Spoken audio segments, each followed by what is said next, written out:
assuming that not everyone is really aware of where they're interacting with chemicals. I mean, they get that if they're spraying the lawn with heavy chemicals, or the crops are sprayed, or can you try to explain to us just in a typical day, if we woke up tomorrow at 6 o'clock, where we are interacting with chemicals? Because a lot of us might think we're interacting a few times a day and not understand all the different places. So where, if you wake up tomorrow and go through the day, where are all the places that we're interacting with chemicals that we might not be thinking that we are? I mean, I'm having a hard time thinking of a place where you're not interacting with chemicals. I mean, I think, what do they say? The average male uses something like 12 personal care products a day, and for women, I think it's, I don't know what it is, 20 or something like that. So, you know, where do you start? Your toothpaste, your shampoo, I mean, what time is it now? 6:05, and there's 3, you know. You've already gotten your head off your neurotoxic mattress, and now you're going to go put on your, you know, your no iron shirt. I mean, it's almost an absurd question. I mean, it's a perfect question in that it points out the absurdity of the way things are. It really, I mean, I hate to kind of put a fine point on this, but kind of just look around you.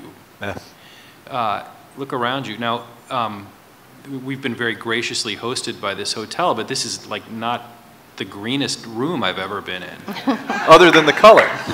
It's a very green color, yeah. That's about the only thing. So, you know, I don't know, like how radical do you want to be? I think the French farmers with the tractors is a very interesting thing. Like, you know, an interesting idea would be, what if this conference decided that it was going to decide where to hold itself based on how green the venue was? Yes. You know, there's a bad idea. This goes back to the institutional thing. It's like you can make some moves on your own, but when you have a conference with hundreds or thousands of people, they're you know, holding out some real dough that is going to be offered to one place or another place.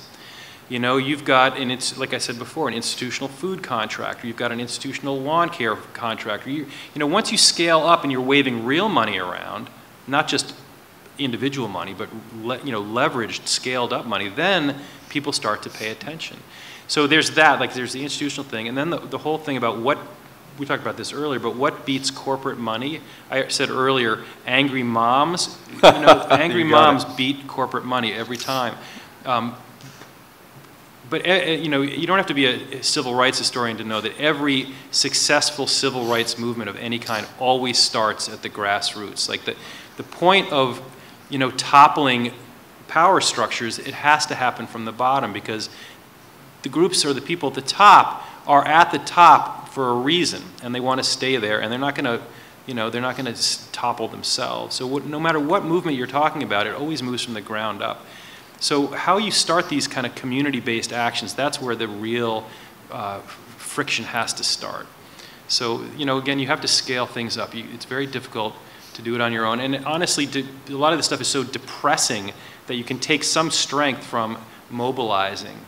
And, you know, I don't know what our tractors are, but we got to find our tractors. Like, you know, it's incredible to me that we have bee colony collapse at the scale we do in this country, and no one has said a thing. Or that we have, you know, you name the scaled up problem, there's been no scaled up response. And it's a very interesting thing for a country that thinks of itself as, you know, a bastion of free speech and democracy and all this, that we have had no popular uprising about anything when it comes to these issues. So there's really quite a lot to talk about.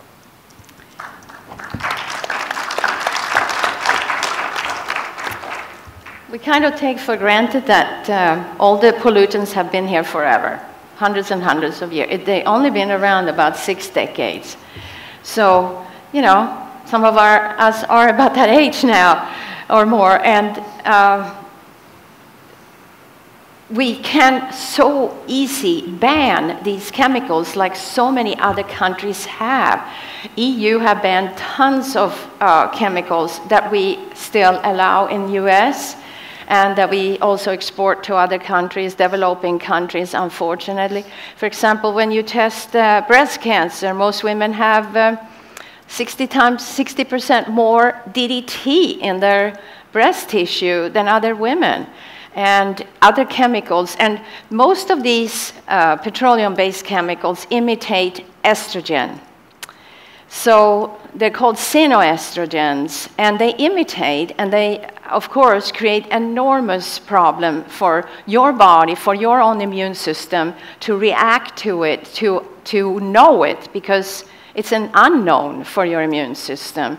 So, you know, I think we all need to work on getting rid of things that we don't want, that we don't need, that other countries banned. That's for sure. Yeah. So when we talk about this subject, I think we need to broaden it to re-education. And it's so overwhelming, Stephen. I mean, I didn't realize until 3 years ago, as much as I pride myself as a constant researcher, that a 15-minute shower, you take in 1.5 liters of water into your skin. Now think of, you filter the water you drink. Let's hope you really purify out the nonsense that's there. But then you jump in the shower. And by the way, I'm not saying I don't do the same thing as you. I'm doing the same thing, and I'm traveling around the world. I'm sampling different chemicals from all over North America and all over the world. You know, oh, let's have a little bit of that. You know, put it in over here. So that's what you get in Paris, and this is what you get in London. And, you know, so it's endless. It's endless. I drive a car. How many of you drive cars out there in the world and here? Okay. It's plastic. It's metals. It's chemicals. I was taught when I was in my second year of high school by a really fantastic teacher, you know, a passionate guy. He loved to teach. He said, you know, I don't care if you have a Rolls Royce. If you don't crack the window when you're driving, fumes from the engine inevitably gets in and kills brain cells. He taught me something that may have helped me, be at least a little bit smarter. So I crack my window even when I'm in hot, hot, hot days and super cold days. Chemicals, again. Think about what we intentionally inject in our body. The other day I did an entire program on autism. Besides the notable ethyl mercuries that are in most of the vaccines all over the world, and less here, but enough to still be a problem, all of these have aluminum in them. So we intentionally put aluminum and we intentionally put mercury into vaccines and inject it into 2-hour-old children. Now, if we're insane enough to do it to ourselves, that's one thing. But the most vulnerable, the most tender, the most precious among us, we're doing this to. Where does it stop? It stops with personal choice. I mean, I can't say it. I think both of us, all of 3 of us, are on the same page here.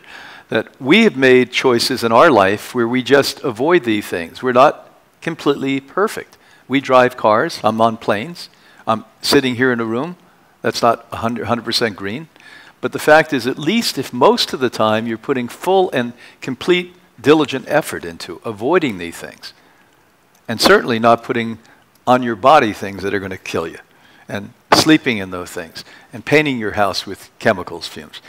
It's so much better for you and your children than just haphazardly saying it's too big of a problem, we'll do nothing.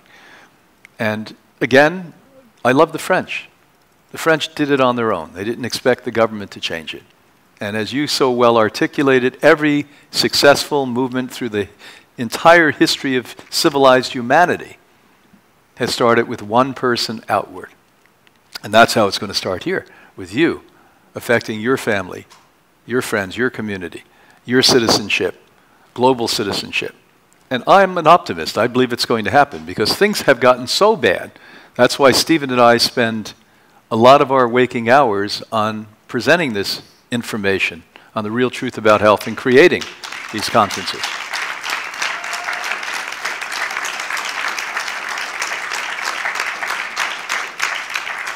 But it's not good enough to clap. You've got to be as passionate about this as we are. We challenge you to be more passionate than we are. We challenge you to get your children to be more passionate than you are. And we challenge you to live your beliefs. Walk the talk. If you don't walk the talk, don't complain.